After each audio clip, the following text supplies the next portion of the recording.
So I figured something out that I thought I'd tell you about. This took me like 30 years to figure out, and I figured it out on this tour. So there's this old idea, that you have to rescue your father from the belly of the whale, right? From some monster that's deep in the abyss. You see that in Pinocchio, for example, but it's a very common idea. And I figured out why that is, I think.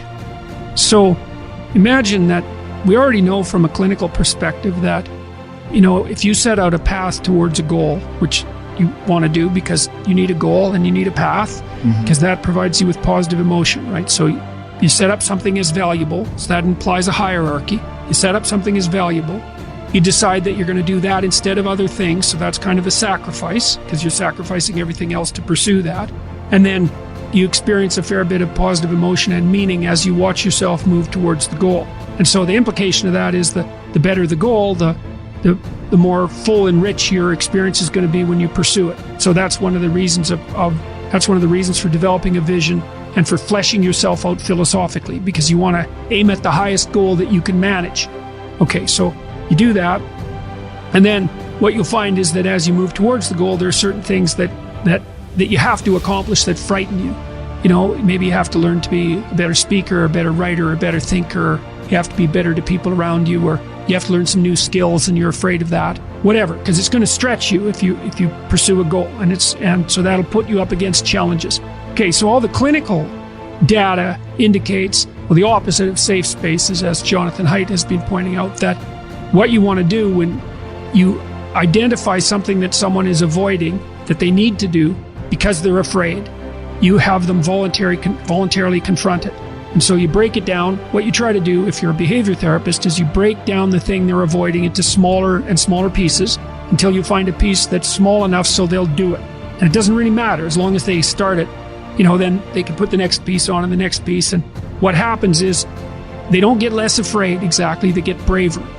It's like there's more of them. And here's why. So imagine you do something new, and that's informative, right? There's information in the action, and then you can incorporate that information and turn it into a skill and turn it into a transformation of your perceptions. So there's more to you because you've tried something new.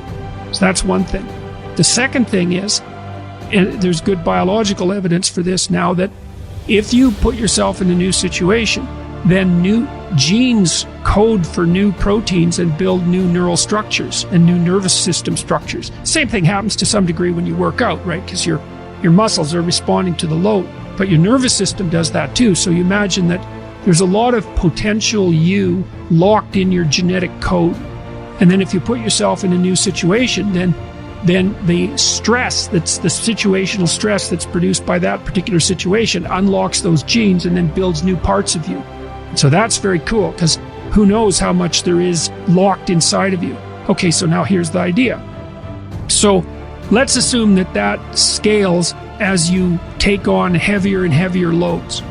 That more and more of you get more and more informed because you're doing more and more difficult things, but more and more of you gets unlocked.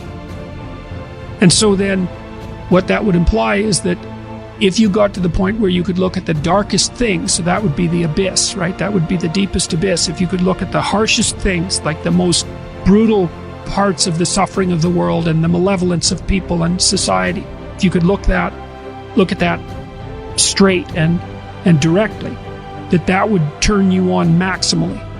And so that's the idea of rescuing your father, because imagine that you're like the potential composite of all the ancestral wisdom that's locked inside of you biologically. But that's not going to come out at all unless you stress yourself, unless you challenge yourself. And the bigger the challenge you take on, the more that's going to turn on. And so that as you take on a broader and broader range of challenges and you push yourself harder, then more and more of what you could be turns on, and that's equivalent to transforming yourself into the ancestral father. Because you're like what would you call it? You're the consequence of all these living beings that have come before you. And that's all part of your biological potentiality.